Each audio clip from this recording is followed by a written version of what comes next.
आप सभी लोग जानते हैं जैसे वैज्ञानिक बनने के लिए रिसर्च पेपर की जरूरत होती है, ऐसे आईएएस आईपीएस बनने के लिए और एसडीएम और डिप्टी एसपी बनने के लिए नोट्स की जरूरत होती है। जिसके पास अच्छा नोट्स है वो सफल हो जाता है। इसलिए सारी कला है नोट्स बनाने में, क्योंकि नोट्स बनाने से फायदा क्या होता है कि बुक्स को बार बार नहीं पढ़ना पड़ता है, रिवीजन में बहुत कम समय लगता है और ज्यादा बार रिवीजन करना संभव होता है। आप सभी लोग जानते हैं जैसे सौंदर्य की रक्षा स्वच्छता और साफ सफाई से होती है, ऐसे ज्ञान की रक्षा प्रैक्टिस और रिवीजन से होती है। और अगर आपने नोट्स बनाया हुआ है तो रिवीजन बहुत आसान होता है, कम समय में हो जाता है, बार बार हो जाता है। और चूंकि किताब में किताब के ढंग के शब्द होते हैं, सेंटेंस होते हैं, और आपने जो नोट्स बनाया है वो आपके अपने ढंग के शब्द होते हैं, सेंटेंस होते हैं, तो नोट्स को मेमोराइज करना, याद करना भी आसान होता है।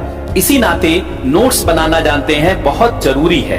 देखिए, जो विद्यार्थी नोट्स बनाने में सफल हो जाता है उसकी सफलता 100% तय है। आईएएस के एग्जाम में हम लोग कहते हैं कि 14 पार्ट है। आईएएस के एग्जाम में टोटल 14 पार्ट है मेंस में, और पीटी में टोटल 10 पार्ट है। अगर 14 पार्ट जो मेंस का है और पीटी में जो 10 पार्ट है, कहा जाता है कि अगर 10 पार्ट के लिए आपके पास 10 रजिस्टर हो गया पूरे सिलेबस को कवर करते हुए, तो आप 1 से 2 साल के अंदर ही बहुत अच्छी रैंक के साथ सफल हो जाएंगे।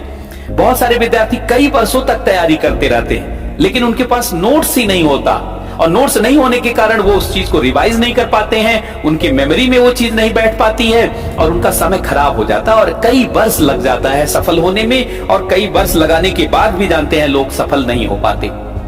इसलिए मेरी इस चीज को ध्यान रखिएगा, पढ़ाई का मतलब तभी है जब आपने नोट्स बना लिया है, क्योंकि नोट्स बनाने के बाद रिवीजन आसान है, प्रैक्टिस आसान है, और बार बार रिपीट करने से आपकी मन में अद्भुत शक्तियां प्रकट होती हैं। जब पहली बार आप रिवाइज करेंगे नोट्स को तो लगेगा उपेंद्र अनमोल का नोट्स रिवाइज कर रहे हैं। जब दूसरी बार रिवाइज करेंगे तब भी लगेगा कि उपेंद्र अनमोल के द्वारा बनाया गया या पढ़ाया गया नोट्स रिवाइज कर रहे हैं। लेकिन जब 4-5 रिवीजन करेंगे तो लगेगा उपेंद्र अनमोल का नोट्स नहीं है।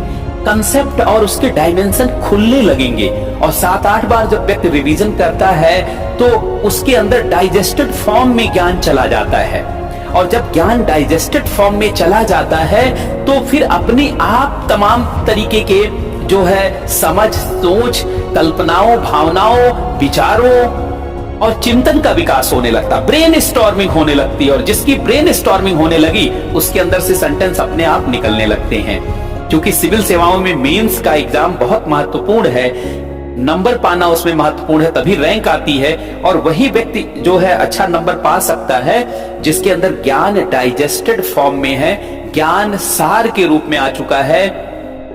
और ऐसा तभी होगा जब ज्यादा बार रिवीजन कर पाए, और रिवीजन तब ज्यादा होगा जब आपने अच्छे से नोट्स बनाया।